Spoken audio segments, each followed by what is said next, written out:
How do you analyze a potential real estate deal?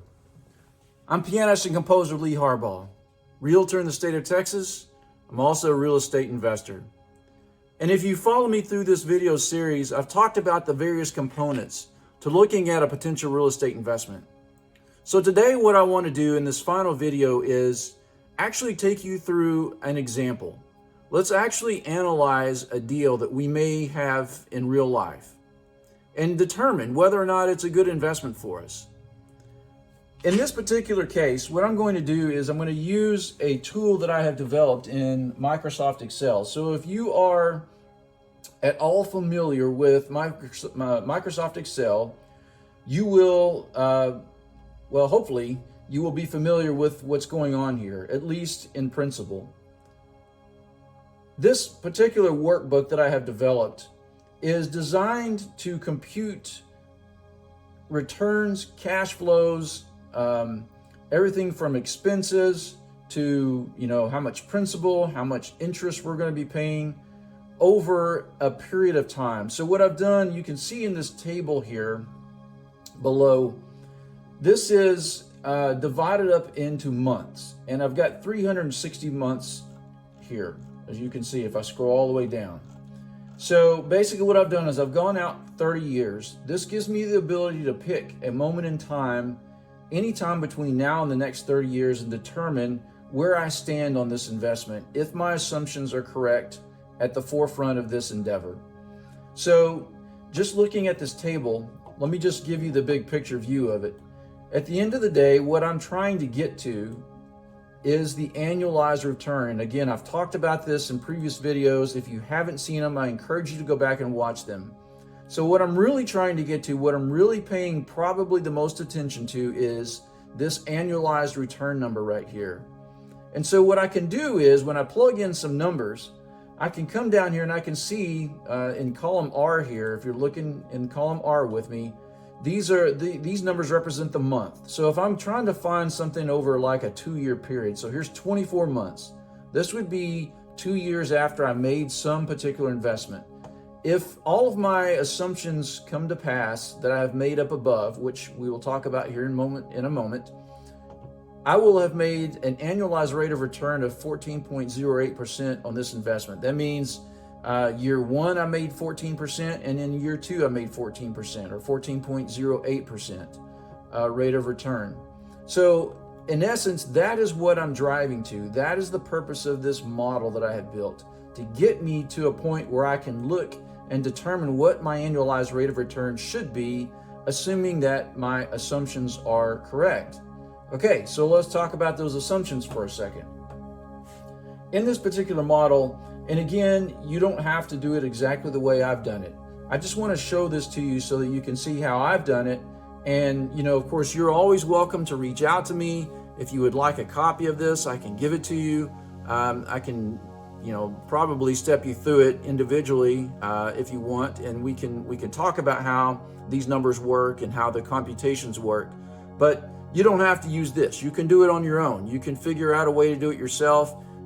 You're probably, I'm not a real artistic person visually. I'm an artistic person musically. Visually, I'm not so much an artistic person, so you may have a better way of laying this stuff out visually, and that's wonderful. I just want to give you the principles here so that you understand how I've done it, and so that hopefully you can take this and work it into your own models. So what I've done is first of all, I've created this table at the top here that I call assumptions. And all of my yellow squares, just so you understand my color coding here, the yellow is these are fields, or these are components that I intend to manually alter and adjust. The gray colored squares or cells are automatically computed and calculated, so I'm not going to change those manually. And then again, this entire table down here is automatically calculated. The returns table that I showed you just a second ago, these are automatically calculated, so I'm not going to be typing anything into this table. The only thing I'm going to type anything into are the yellow squares. Okay, so let's just start with an example here. In today's market where I'm at in the Dallas area, specifically I'm in the South Arlington area, An initial home value of $300,000 is very realistic. And I say initial home value, this is the ARV. So remember again, ARV just means the after repair value. So in most middle income neighborhoods that are decent, nice neighborhoods in my area with a 3-bedroom, 2-bath, let's say it's 1,500, 16, maybe 1,700 square feet, something like that. $300,000 is a reasonable amount. In fact, it's probably more than that now, but I'm going to use 300,000 just so it's a little bit more of a round number. So let's suppose that I've got this home I'm looking at. I know that once it's fixed up and it's all repaired and ready to go, that it's going to be worth about $300,000. Now, it needs some work done to it. So I've gone and looked at it. I've determined that it needs some pretty significant internal and external work done. So I've determined that the cost to do the work, things like paint, fix the floor, do some repairs in the kitchen, it's going to cost me about $75,000 to do the work that needs to be done to this particular house. I am going to plan to put $100,000 down. Now that's a pretty big number. You can see here that's about 50% of the actual value of the sale price. And okay, let me back up. Sale price, I know I can get this house for $200,000 because it's listed at around $200,000. I know it's got some work to be done to it. So I'm going to be able to get this house for around $200,000. All right, so the down payment, I'm planning to put $100,000 down. This is probably a conversation for another time. Personally, I like to put a little more down. I don't like to leverage too much on my deals just because leverage works two different ways. As long as the housing market is going up and prices are appreciating, the more you leverage, the better off you are. In other words, the more you borrow, the more return you're going to have on your investment. However, if the market starts to flatten out or goes down a little bit, that leverage works against you in a big way. So you begin to lose value really, really quickly.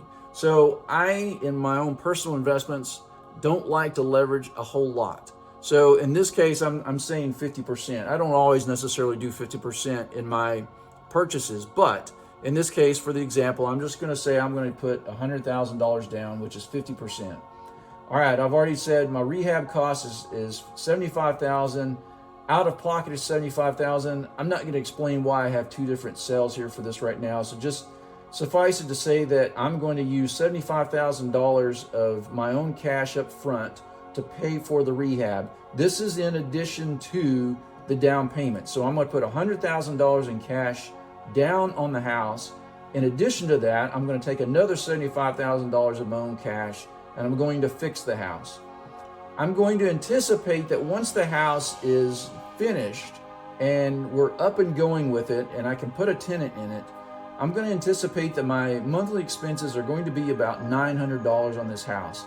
Again, this includes, I've talked about this in previous videos, so I'm not going to spend a whole lot of time on this here, but this includes everything from property taxes to my interest expense to repair costs, everything. It's going to cost me on average about $900 a month to maintain this property.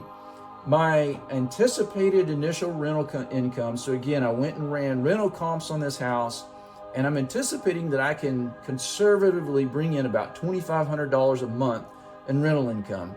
It may be more than that, but I'm going to try to play conservative here because, again, I want to make sure that the numbers I end up with here are conservative numbers. If I'm going to make a mistake, if I'm going to err, I want to err on the side of being too cautious, not on the side of being too liberal.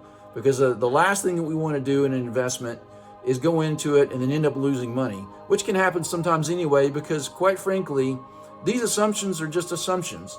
And none of us know what the future holds. And, you know, as well as I know, that the future is always a mystery. And things happen that we can't anticipate and don't anticipate. But again, we do our best. So what I'm anticipating here is a conservative monthly income of about $2,500 a month. I anticipate that once I purchase this house, it's going to take me about 4 months to actually repair the house and get it in order for me to be able to bring a tenant into it. I anticipate that the real estate appreciation rate in this area over the long run is going to be somewhere around 7%. Now, over the last 2 or 3 years, it's been like 20%. That is not going to hold up. There's no way that I believe that we're going to have 20% appreciation in our real estate values over the following years. At least, maybe this year, I don't know. I just can't imagine that being the long-term norm. There's just almost no way that can happen. So I'm gonna put in here 7%, and think that that's a conservative number, because I really think it's going to be probably more than that over the next 5 or so years at least. But for now, we're going to use 7% as our assumption. Our rental increase. So how much do we anticipate we can increase our rental rate on a yearly basis? In other words, you have a tenant in there, you sign them to a 12-month lease. At the end of the 12 months, you are going to either extend that lease, or if they're going to move out, then you're going to find a new tenant. Either way, are you going to increase that rental rate? And if so, by how much? How much do you anticipate you can increase it? So I'm just going to say I can increase it by about 2%. In some cases, it could be more than that. One thing I will say here at this point is, once I find a tenant, if they're a good tenant, I like to keep them in there. So I may not increase that rate much at all, because it is more economical for me to keep them in the house, keep them paying the rent that they've been paying, rather than see them leave, have to potentially fix the house up, let the house sit empty for several months, and then go find a new tenant. And even though the new tenant, I might be able to bring in more rental income, it doesn't offset the amount that I've lost in those several months that I've had to repair that house. Plus, it doesn't offset the fact that if I have a good tenant, I know that they're good. I know that they pay on time. I know they take care of the property. There's something to be said for that. So personally, I am probably not going to raise the rate on them as much as I could, because I want to keep them in that house. And it benefits both of us, both me and the tenant, for them to stay. So in this case, I'm going to put it at a 2% rate of increase assumption. Now I'm going to have, I'll say this.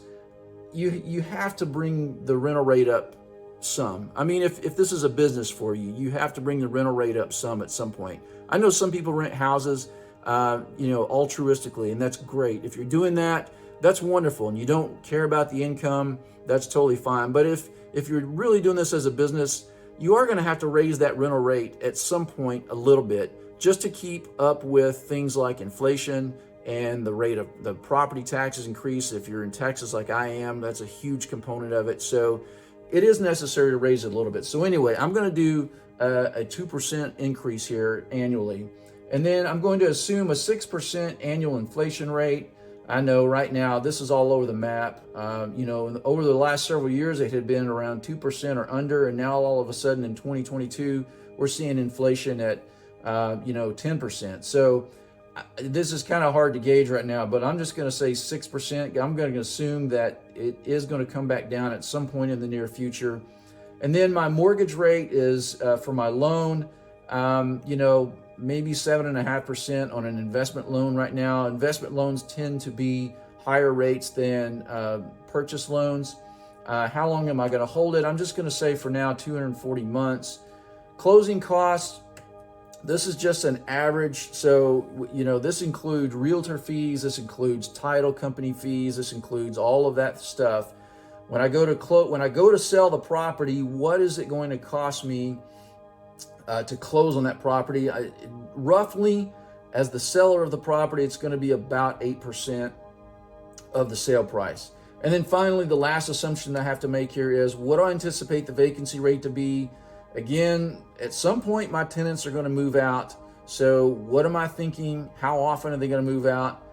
I just use a general 3% vacancy rate. Honestly, so far in my case, it's been less than that. But again, I'm going to be conservative in my figures here. Okay, so when we plug all this in, what we start to see is, again, this table gets filled out. So you can see that with those assumptions, let's say I'm looking at this and I'm considering a 5-year investment. So 5 years is 60 months. So what I'm going to do is I'm going to scroll down here to row 85, because this is my 60th month, and I've got the month column in 2 different places just because this table's so wide. and I want to be able to glance and see where I'm at. So at 60 months, this is what I should be showing. So what I have here is, first of all, the value at the end, the value of that home at the end of 60 months will be about $420,000 based on these assumptions. That means it will have appreciated about $145,765 over that time period. The amount of rent at that point, I'll be collecting about $2,650 per month in rent at that point. The cumulative rent, this is how much I will have collected cumulatively in rental income. This is the amount of interest I will pay that month on my loan. This is the amount of cumulative interest I will have paid at that point, $35,000. This is the principal amount I will be paying that month on my loan. Again, this is the amount of cumulative principal that I will have paid back essentially to myself. This is the remaining balance on my loan at that point. This is what I anticipate expenses to be per month at that point. This is what my cumulative expenses should have been at that point. So you can see I've gone through and calculated all of these figures based on those assumptions that we made up above. Now, to take you back to the previous video that I did when I talked about how to compute a rate of return for a real estate investment, I talked about capital employed. So my capital employed is being calculated at $175,000. That's that $100,000 down payment that I made, plus the $75,000 in cash that I took to rehab the property up front. So my initial investment on this was $175,000. My profit at that point, so after 5 years, I should have made about $156,000 and some change here. And then, again, my income return is going to be about 6.13% at that rate. And this is total income return. So this is my total return over all 5 years for just the income component. My capital return is 83.29%. So here we go. My total return over that 5-year period on this property will be about 89.42%. And then, as I've mentioned 100 times, the important number for me personally is this. It's the annualized rate of return. After 5 years, I'm looking at an annualized rate of return of about 13.63%. So now the question becomes, is this a worthwhile investment for me? And quite frankly, for me, the answer to this is probably yes, because 13.63%, that beats the average that beats the annualized rate of return of the Standard & Poor's 500 index over the last 100 years or so. So to me, I think, because I'm a realtor, because I'm in real estate, getting a 13.63% return, that's probably a good deal. I would probably take this deal. Now, just for grins real quick, I'm going to show you what happens if we change some of these figures. What happens if we make some different assumptions? For example, let's suppose that we can't get the property for $200,000. Let's suppose that we have to pay $250,000 for the property. And so again, let's assume I'm going to go ahead and leave the down payment amount the same. Let's assume that the rehab cost is the same. So, and everything else is the same. I'm not going to change anything else on the model, but just if we don't get it at $200,000, but instead we get it at $250,000, what does that do to our return at month 60? So now when we look over here at month 60, look at our annualized rate of return. Our annualized rate of return went from 13% and some change down to 8% and some change. That's a pretty significant difference. So you can see that your initial assumptions are hugely important for your long-term goals and what's going to actually happen long-term on your investment. So it is important that you make good conservative assumptions up front. Okay, I'm going to leave it at that. If you have questions, if you want to know more, if you would like to have me walk you through this spreadsheet in more detail and even give you a copy of it, reach out to me directly at any point in time. I'll be happy to meet with you. Thanks again for watching this series. I hope you've learned something. Most of all, I hope you've taken away a little bit of insight into how to look at real estate investment properties and to potentially analyze real estate deals for yourself. I'll see you soon.